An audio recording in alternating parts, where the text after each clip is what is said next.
This is a simple but effective exercise and can be modified in many ways to make it pain-free and functional for you. It can also be modified to target many different areas of the lower body. So you have to modify this to make it pain-free and to target the things that you want to target.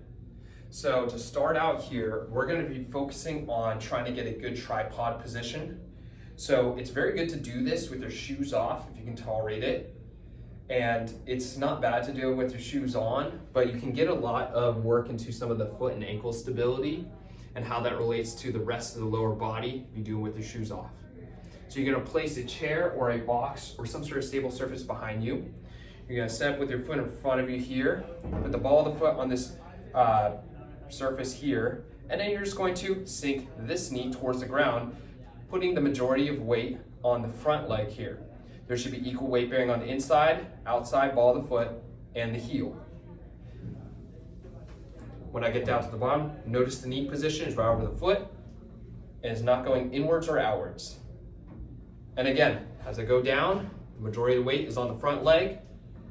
If you put too much weight on the back leg, there's a tendency to have some irritation in front of the hip and also the front of the knee.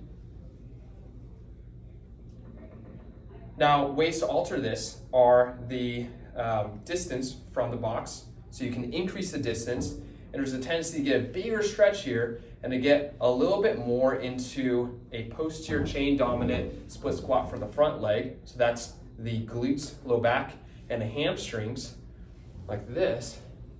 Or if you bring it closer, there's a tendency to be a little bit more quad dominant, which is a little bit more knees over toes position, like that. But it decreases load on the low back, the hip, and the posterior chain of this lower extremity. You can also alter the position of the torso. So if I lean forward here like this, then I'm going to get more engagement through the back, hip, and posterior chain here, less on the knee here, versus a more upright position like that, which tends to make this a little more knee dominant, but also tends to get a little bit more load into the front of the thigh here, which is the two joint hip flexors, which are the muscles that cross the front of the hip here and the front of the knee here. So just being upright like this. Whether you go upright or forward here, you always want to keep a flat back. So if you look from the side, there's a tendency to round out the bottom here for a lot of people. So you want to think about trying to keep the back flat as you come down like that.